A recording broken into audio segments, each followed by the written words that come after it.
good to have you back. Okay, so now we're going to start talking about posting and when to post. Okay, so what we're going to cover, we're going to talk a little bit about what you've learned so far, kind of like make sure we're all on the same page again, why it's important to post, the types of post and how you can mix them up, how often to post. I've created a monthly content calendar for you to fill out as that first step for posting. And then we're going to talk a little bit about the best times for you to schedule your posts to go out. So we have gone over goals and content strategy, and we talked about generations and finding your audience. You've got some good tools. You've got a content strategy worksheet and the customer persona worksheet. So I would grab those now if you don't have them with you already so that you can kind of reference them while we're going through some things here. So it's important to post consistently. And consistently means in regular intervals. So however many times a week you're going to post, make sure you keep that up week to week. What you don't want to do is do like put 5 posts out and then post nothing for 3 months, or put 1 post out and post nothing for the rest of the entire month. Consistency is key. So we're going to do a little bit of math here to help you understand why.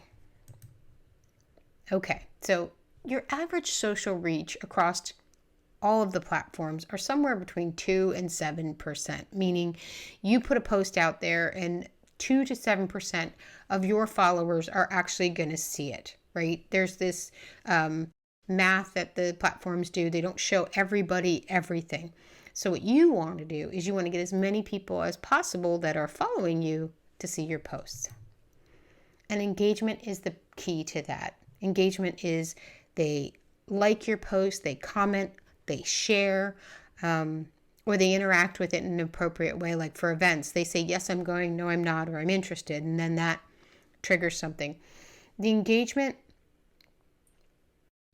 shows the quality of your post, because if people are willing to actively interact with it versus just passively have it go by, then that tells the platform this is good content. And then they give people more of the good content so they keep coming back to the platform. So engagement is good for reach.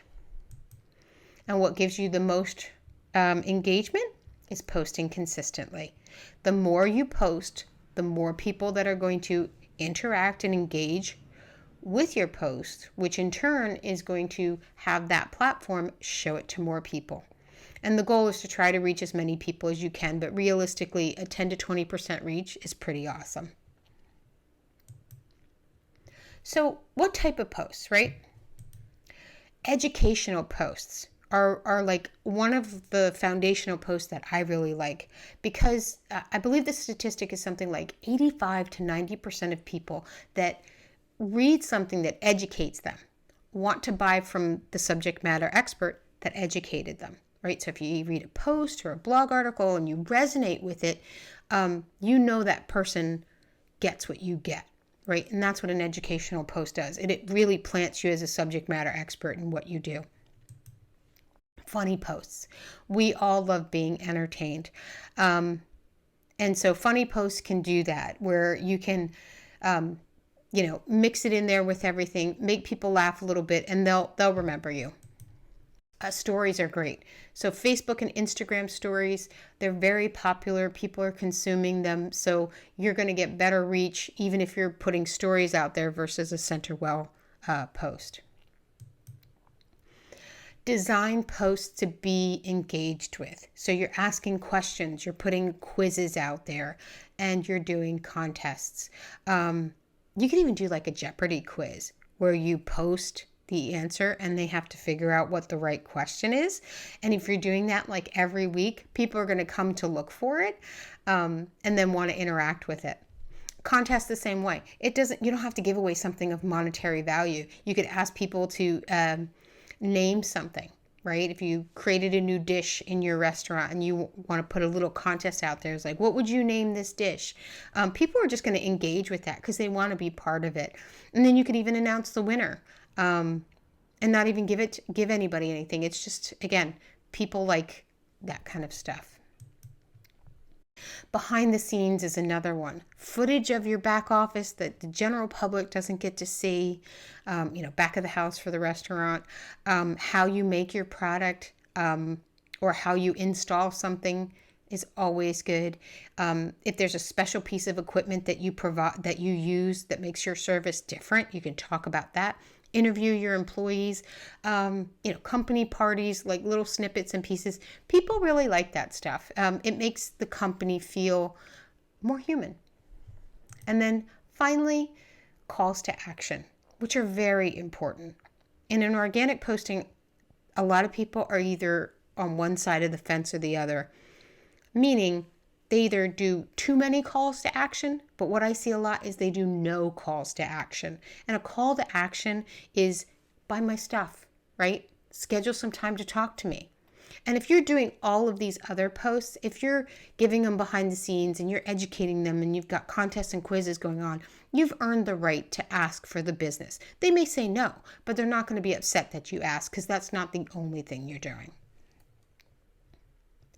So let's talk a little bit about how you're going to kind of mix this up and how often you're going to post.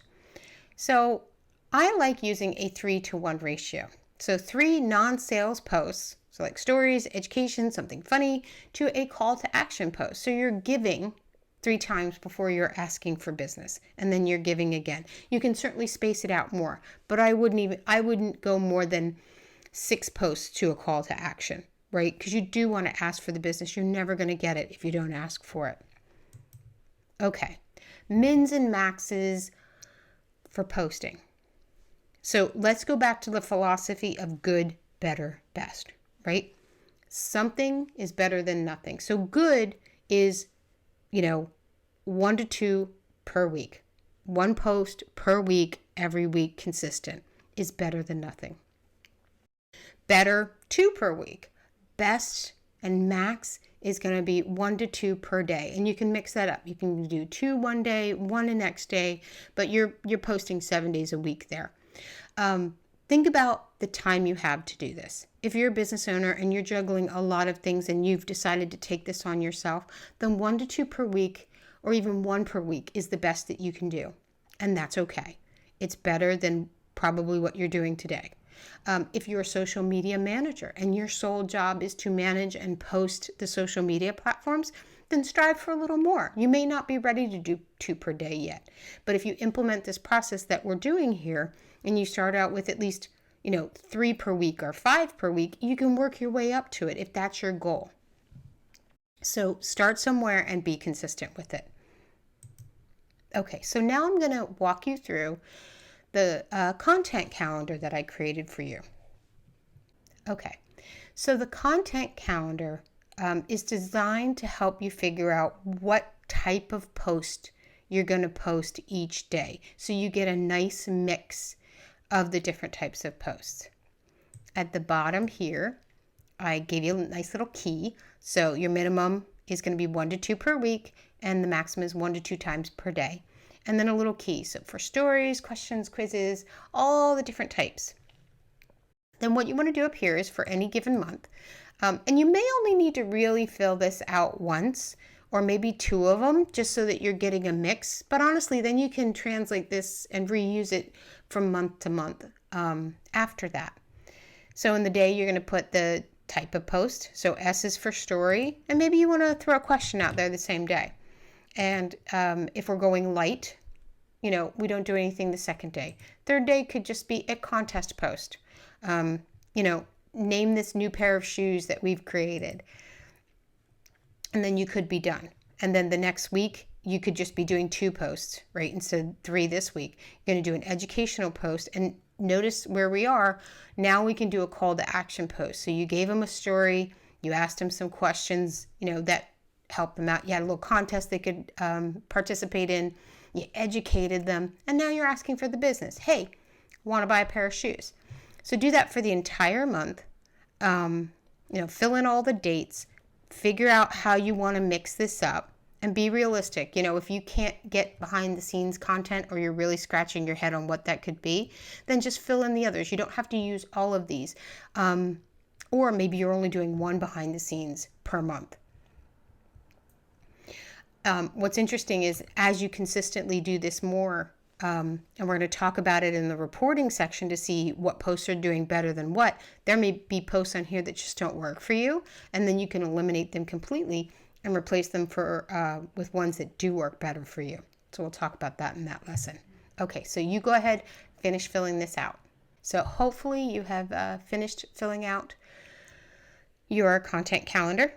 So let's talk now about reach. So what reach is you put a post out there, and depending on who's online at the time it's posted, that's where it's going to be in their feed. Now, ideally, what you want is to know when your specific audience is going to be online, right? But if you don't know that, then here's some general guidelines that you can start off with. Consider it a jumping off point. So Wednesdays 9 a.m. to 3 p.m. seems to be the magic time where most people are checking out their social media.